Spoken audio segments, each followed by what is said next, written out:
mediocrity is everywhere right now. We surround ourselves around people that make us feel great. They tell us what we want to hear. We like that person who says, hey, you know, man, I don't feel good today, man. And they say, oh, it's okay, brother. We'll take a day off. Maybe get a pizza game. We like that. We don't want that person who's constantly challenging our weaknesses. We want that person who's constantly, making us feel nice and good and secure in us. That's the mediocrity of life. We want to be the best amongst the average people.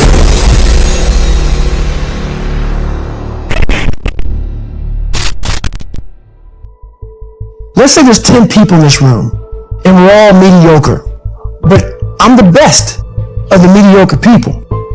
I now think I'm great. The second we put ourselves amongst the uncommon people, we don't like that feeling, that challenging feeling of that person waking up at 3:30 in the morning and say, hey, push your on, we're going for a run.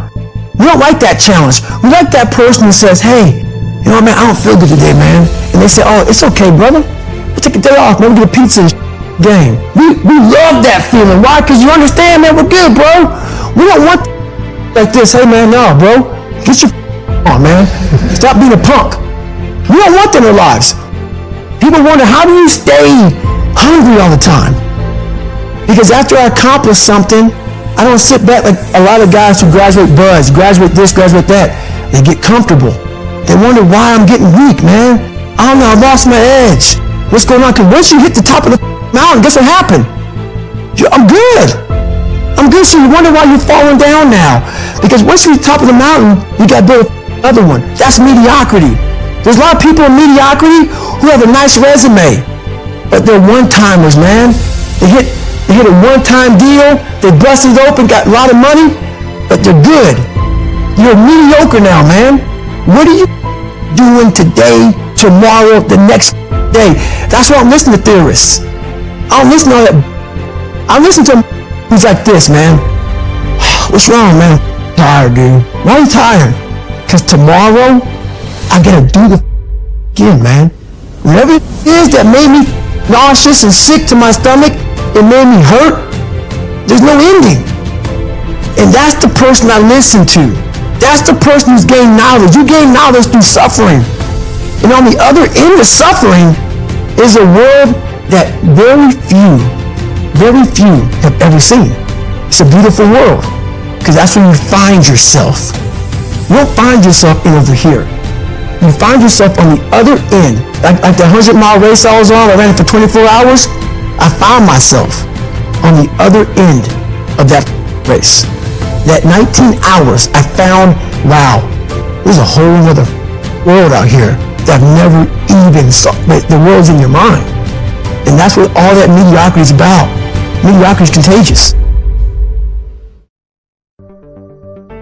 People say, man, you cuss all the time. Why? Well, I hate to say it, the best way for me to get how I feel across, I can't sit and say, you know what, yeah, I went through hell week and man, it was really hard. No, that takes your damn soul, rips it inside out, and then they say, now we're going to start. It allows me to express where I was at a point of my life. If I don't give you all of me, why the hell am I here? Why? How will you learn from me? People take so much offense to me. You will never learn from people if we always tap dance around the truth. We tap dance around the truth by finding the right words so I don't hurt you because you have thin skin. No. Tighten up, people. It's okay. Trust me. It's okay. You might be called nigger one day. It's okay. You might be called some Jewish word or some gay word. It's okay. Let them call you that. What are you going to do now? They don't own your life. How are you going to control that now? How are you going to flip it upside down and say, Roger that, now I'm going to harness it, and you'll read about me years from now? How? That's the question. How are you going to do that? Thicken your skin. Become more of a human being. Don't be afraid of the reflection in the mirror, because that's all you can be afraid of. Once you overcome the reflection in the mirror, you've done it. I love that, man. You once said that if you were growing up in this generation that you would have a field day because you would take their souls. What did you mean by that? The younger generation quits Not everybody. So I got to put that. People get their butt hurt. So not everybody.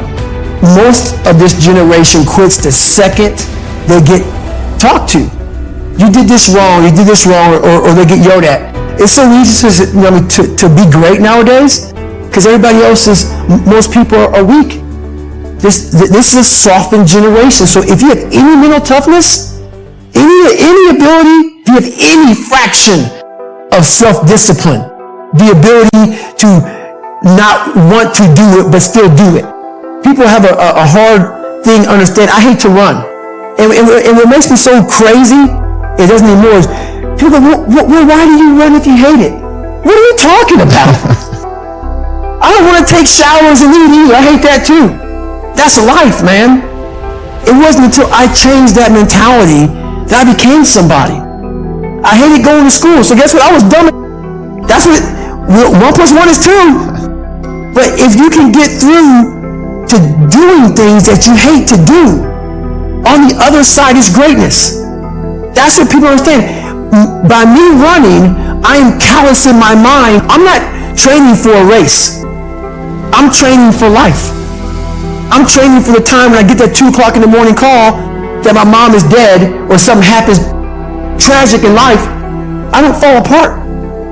I'm training my mind and my body and my spirit so it's all one, so I can handle what life is going to throw at me. Because the life I've lived, it throws a whole bunch at you. And if you're not physically and mentally prepared for that, you're just going to crumble and you're good for nobody. Talk to me about what it takes to be on one side of a door in Iraq or anywhere, knowing on the other side of the door are people who are not afraid of you. They're ready for you to come in and and they have guns, and you still have to breach that door. That's a great question. That's a very scary situation when you are on one side of the door and your mind is racing because on the other side of that door, it could be no one. It could be 4 guys with 4 AK-47s. That door you're about to open could be booby-trapped. So once you open it, boom, your legs are gone. So there's 1,000 things you think about when you're the first guy, second guy, third guy, getting ready to go in a room and flood it. And that's why I talk about the warrior mentality. And that's why so many people are lost when I start talking. You have the right. You're lucky that you don't have to think like warriors think. You're very privileged. I chose this world to be a warrior, and I would choose it again if I came back to this world. But the mentality of a warrior is very different than normal mentality. You must be that person on that door, get ready to open it, thinking to yourself, if I die, so be it. The only way you can go in that door is knowing there's a great chance you're going to die. It's like being a SEAL, you train with live ammo. You jump out of an airplane, everything you do, you could die. So to be a warrior, why people don't understand me, I'm glad you don't understand me. Merry Christmas, good on you. Because being a warrior takes a whole different mindset. A whole different mindset to know that there's a great chance I may not be in there. Like I was in for 21 years. I'm lucky. I'm very lucky that I'm alive, able to talk to you, able to still run. But when you sign up on that dotted line to be like a SEAL, your mentality changes. I may not live. You gotta accept that. And that's the mentality you have. And that's what makes you a warrior. If you're scared to die, you're a bad warrior.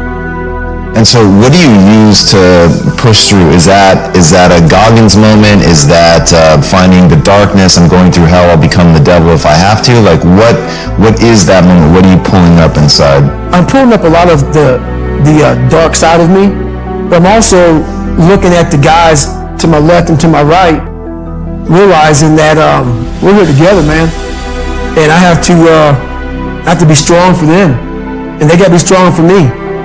A lot of people, either you like me or you don't, even in the SEAL teams, but when you get to that door or you get on that mission or you get in that op, all that out the door, man.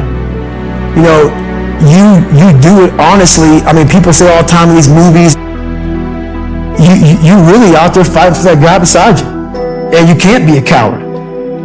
Because you know what, at least I look at everything I do now in life, and this sums it up. I hated jumping out of airplanes. I hated shooting guns. I hated the job as a Navy SEAL. But I did it because I wanted to change myself. Do you use that in civilian life? Like, do you still employ I'm going to attack it, I'm going to take their souls? Like, how does that play out in a non-combat zone? It still works for me in life as far as attacking things, because no matter what I want to, no matter what avenue I choose, I want to be the very best. And the very best may not be I'm number one. The very best is that I leave everything inside of me out there.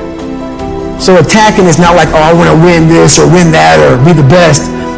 The best is I'm running against myself in everything I do, and that's what I attack. I attack myself. I'm always questioning myself.